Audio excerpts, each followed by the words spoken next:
All right, yesterday a bunch of you said, I wish I could save that warm-up that you just showed us. So I am actually going to just go through my normal warm-up with you. I will say my dynamic warm-up changes a little bit every day. Just like I'm always telling you guys, you can throw your hip, glute, core work in here. I am kind of rotating through those movements, but let's go through one together. Okay, first things first. Almost every single day I am using a PT ball, and so I start out by rolling my feet on this, especially if you have plantar fasciitis, tight calf muscles, any of that stuff.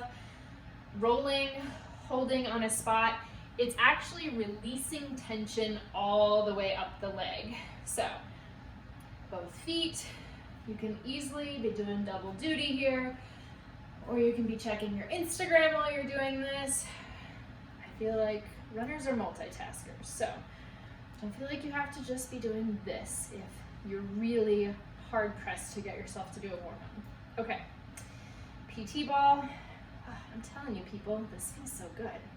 Okay, next, the forward fold into a walkout. Then I'm actually gonna press back into a downward, but we aren't holding static. So you see I'm kind of pumping my shoulders.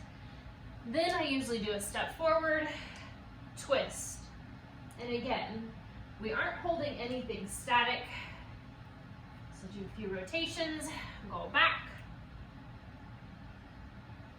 All right, other side. Again, you can save this to do again and again when you're thinking to yourself, what do I do?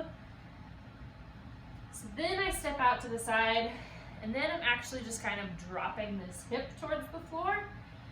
So it's a little bit different way to open up your hips. Back again.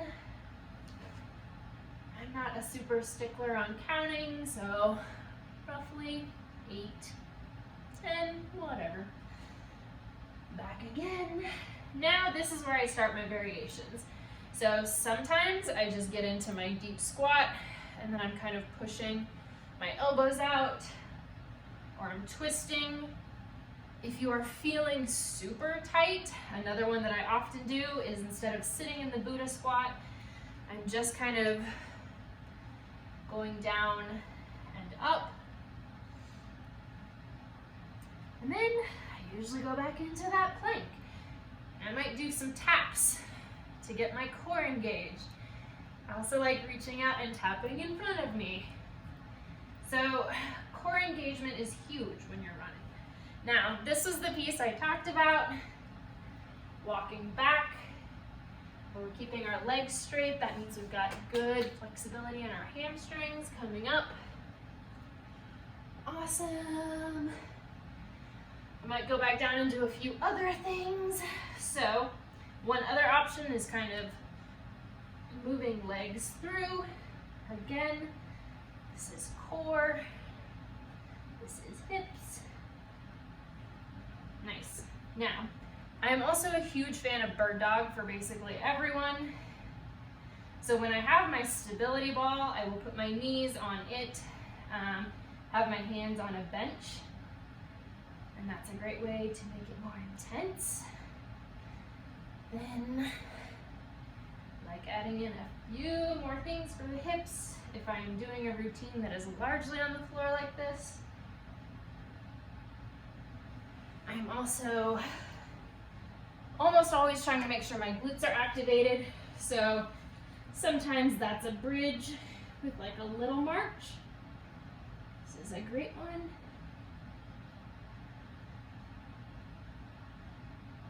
Nice. Then I will bring it in, hugging my knee in and pushing up. So this is getting your glute medius. It's that middle of your butt that just does not get activated. So it's a really small movement. You'll see like I'm barely coming off. We aren't trying to do a hip raise here. We're trying to activate that little muscle. Fabulous. Another one that I showed you guys the other day is if you wanted to do the side plank. That's gonna help get it activated. But I just did that one, so I'm good. Then without fail, I will do some of the Lunge Matrix. I've showed you guys this before. It is such a fantastic way to be hitting our muscles from a bunch of different directions, which is an issue as runners because we're always moving forward. So I would usually do a couple rounds of that, and then leg swings. They just feel good, people. Forward and back after side to side. Other side, across the body, and forward and back. And then finally, so I'm at like 5 minutes, this has not taken a lot of time. I will do some hurdle steps. So again, like, I'm not telling you you need to do 20 reps, 30 reps. It's like if you're doing all of these different things and getting things activated, do 8, 9, 10 and keep going. So that was 5 minutes. Now I might also add in some clamshells. I could do some push-ups. It kind of depends on what I need the workout or warm-up to be that day. If I'm going to do speed work, then I start adding in those A skips and those B skips. So I do a little bit more of that, the things to kind of think about footwork. If I'm just going for an easy run, I might do a few more of like the hip glute things, just so they don't get left out of my week. All right, I hope this helps you guys. If you want any other follow along videos, let me know. If you like this, make sure you hit like and drop a heart so I know these are the kinds of things you want.